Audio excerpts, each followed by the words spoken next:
What we're going to be looking at today is we're going to be looking at how critical thinking can be used to analyze your texts.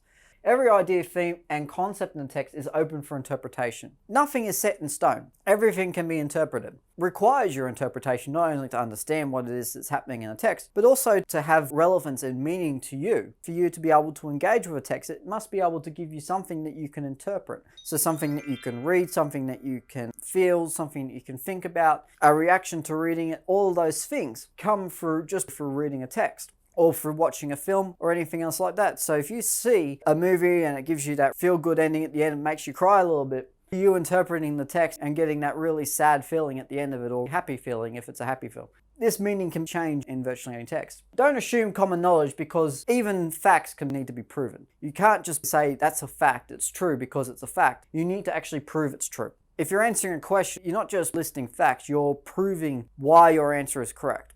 For that reason, you can actually choose to ignore some more common analysis, come up with your own. So you don't necessarily have to stick to the tried and true methods of analyzing a particular text. If you're looking at a romance story, you don't have to necessarily say it's a romance story, so I have to talk about it being about love. You can talk about a lot of other things which may be important to the text and may contribute just as much to its meaning as love does. There's not necessarily a common ground on how you need to analyze a text. It is purely up to you. Texts can be analyzed independently, which means they can be analyzed independently not just by you, but they can be analyzed independently of their context and of their author as well. You are analyzing it not off what someone else wants or by the opinions of a lot of different people. You can analyze it purely on what you think. In English, that's what we're trying to get you to do, is to analyze it in your own words, in your own voice, and using your own arguments. I mean, if we wanted you to use someone else's argument, we'd get them to write it. That's not what we want you to do. We want it to be about you, so what you can do.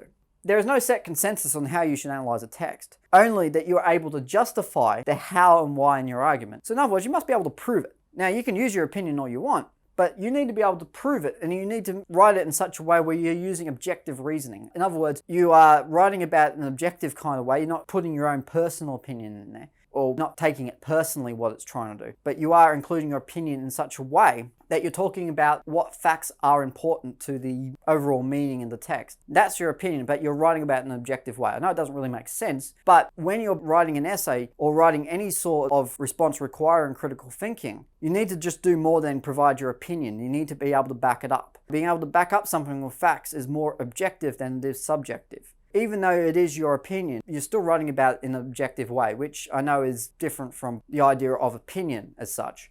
It's one of those paradoxes that makes English a very interesting subject and confusing at times. You're writing about it in such a way where you're not just saying, I think this is true because. You're saying it is true because. You're using your opinion, just not calling it that. It requires breaking down a text in its key sections, a bit of note-taking, which is always handy, but read it or watch it first, for you to make some clear distinctions, so be able to interpret it in a clear sort of way. So you're not sort of going through and umming and ahhing and coming up with all these ideas that don't make a lot of sense. You've got some clear things that you're talking about and some clear ideas and agendas which are going to be used throughout your critical analysis and your own interpretation of the text. You interpret in such a way that other people can understand it, and other markers particularly, the people who are going to be marking your work, will be able to understand it. First, let's look at construction of story. There is a lot to analyze in just how a story is constructed.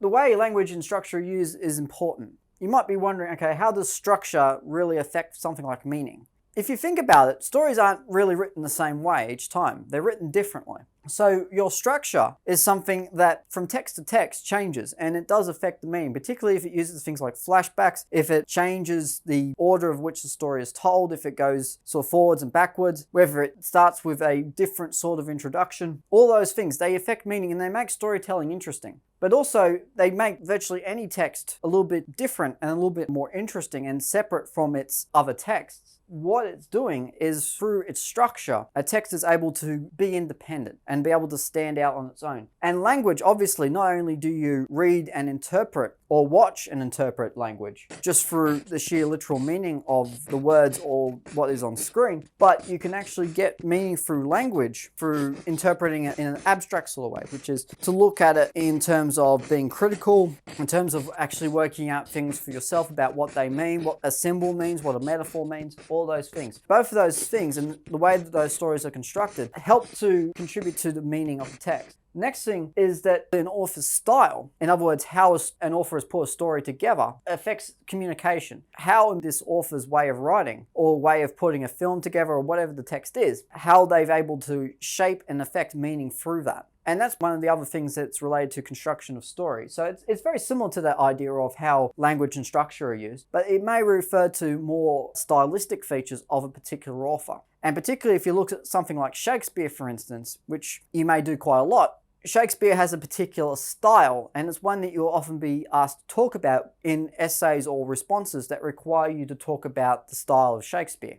Now, some things you might be looking at in terms of the construction of the story is medium, as in, is it a film, is it a poem, what kind of text is it, why does that particular idea, how does medium affect the meaning? A film will tell its story through pictures and through sound. A poem will tell it through images and really abstract terms. A novel or a longer extended short story will use lots of description and a lot of different plot twists and things like that to create ideas and storytelling. So there are lots of different aspects of medium which are different. Next thing is genre. So, okay, is it a sci-fi story? Is it a romance story? What effects does that genre have on its construction of meaning? Does it sort of set it apart? Does it focus on telling a story in a particular kind of way just because it is set inside that kind of genre? The style of prose and poetry. Does it use rhyme? Does it not use rhyme? Is it dark? Is it bleak? Is it satirical? Is it optimistic? Is it all those sorts of things? Plot devices, so flashback, varied narrators, climax, so all those things contribute to meaning as well. Formatting, editing, how it's put together, and particularly in terms of the film, how is it edited? How is it set up? Meaning. Is there anything there where you have to interpret its meaning? How are things represented? All those things you can interpret, and all of these things you can think critically about. By looking at all those things together, being able to take notes on all of these things, you're starting to construct your own critical interpretation of the construction of the story. That's something to look at when you're putting together your response, is looking at being able to interpret all of these things. And on top of that, be able to interpret things like language, for instance.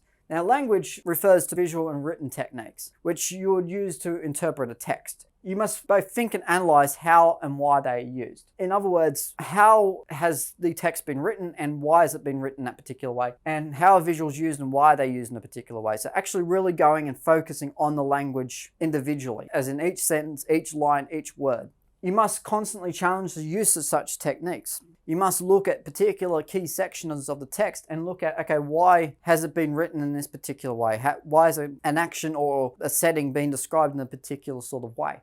What about this language technique or this sort of visual cue has been placed to shape meaning in some sort of way, in some sort of significant way? Some of the things to look for are emotional imagery, sensory language, all those sorts of things. Language which sort of creates a sense of mood and atmosphere. Metaphor is another one, particularly, especially as one of those really interpretive ones. Visual layout, and particularly if you're looking at a film or a visual text, this is a particularly important one. Camera and film techniques, the same again with visual layout. Dialogue, in terms particularly of a play format, for instance, then dialogue becomes an important language technique that you look at. Contrast, paradox, and juxtaposition, so anything which is compared and contrasted to itself. Any sorts of irony, things that come across through the types of language which are used. Through your analysis of all these sorts of language techniques, you start to get a bit of an interpretation about how a text is put together just through word by word, sentence by sentence, or scene by scene, helps to shape meaning. Again, just like construction of story, you can think critically about all these things, and it gives you a lot of variety. Being critical requires you to be selective. So being selective of all those things means you don't use them all, but you use the ones which are relevant to your argument, and particularly what your argument's asking for. It might only ask you for one of these things to interpret, in which case you've got to focus just on that one thing and not any of these other ones. It also sort of goes to indicate the amount of variety that is involved in analysing language, construction of story. And the next one we're going to look at, which is characterisation.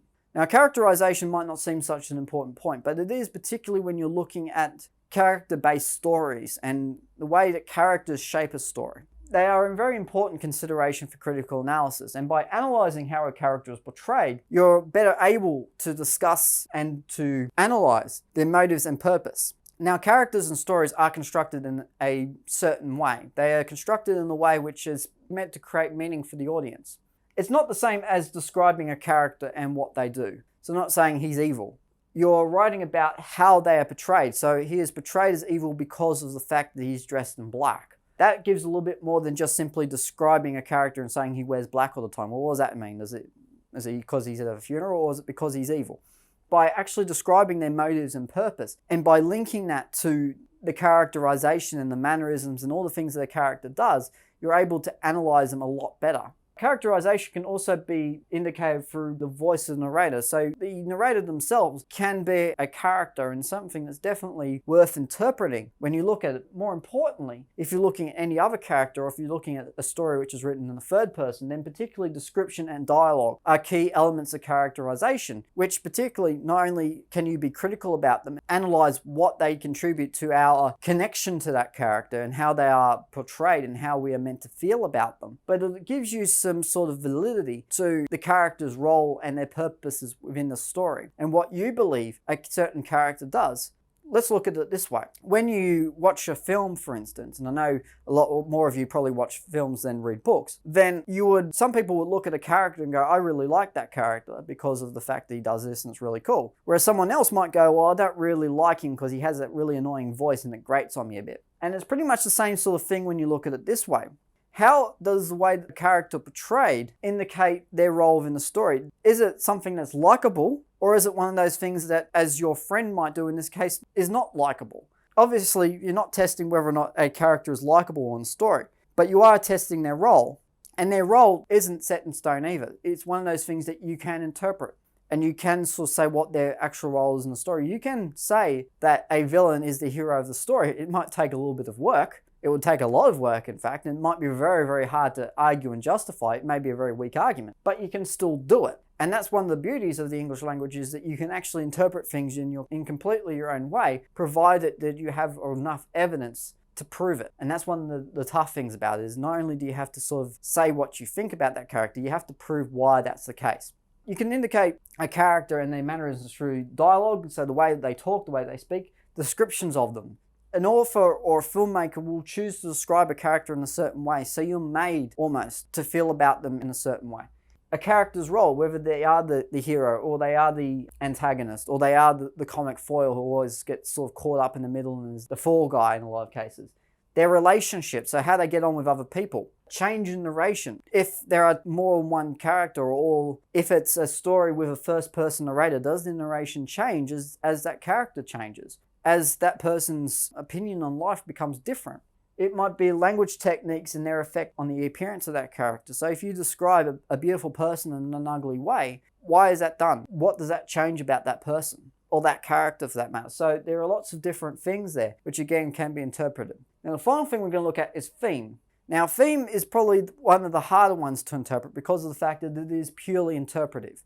Stories won't tell you what a theme is. They won't say the theme of this story is this. You have to interpret them. You have to justify them and argue. Now the thing about them is you can literally write about any theme in a story, provided that you go deeply into it and that the theme is deep enough that you can actually talk about it as having relevance to the story.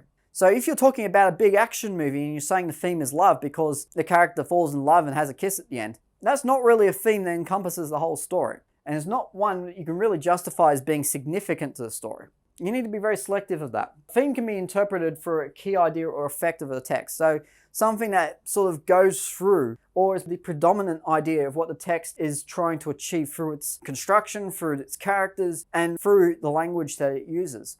Through the combination of all those things, you start to get theme. And it's one of the more integral parts of the critical analysis. Now, there can be ideas relating to things like philosophy and psychology. So you can make a very philosophical statement and say that is the theme, is trying to make a philosophical statement, or to do with something of the mind or the human experience. It can be feelings. So it can be a sort of emotion that is trying to get people to, whether it be a theme of fear or something along those lines. Personal issues, things like family, relationships, communities, all those sorts of things, and how people relate with their world. So not communities as such, but how people relate to their world. Political, social, so that again, those two ideas all relate to society and the way that society is. Cultural, how cultures are. Things like religious and spiritual sorts of ideas, so to do with people's spirituality, belief in a higher power or afterlife or something like that. Life in its stages, so it might be just about being young and old and the meaning of life, those sorts of things. So there's lots of, again, themes you can interpret. And that's basically it for how to critically analyze a text. So remember, the four main categories of things that you'd be looking to interpret. You'd be first of all looking at construction of your story. So how the story is constructed, how it's put together. Next thing you look at is language, the sorts of language techniques and devices which are used throughout the text. Next thing you'll be looking at is your characters, particularly things like narration and the way that things are detailed. And finally, your themes. And through a combination of all those things, you should be able to construct a fairly detailed analysis of a story and have lots and lots of things to talk about in terms of how you understand and how you interpret a text. Now remember, it's something you do in your own way, and particularly a lot of texts are quite highly interpretive.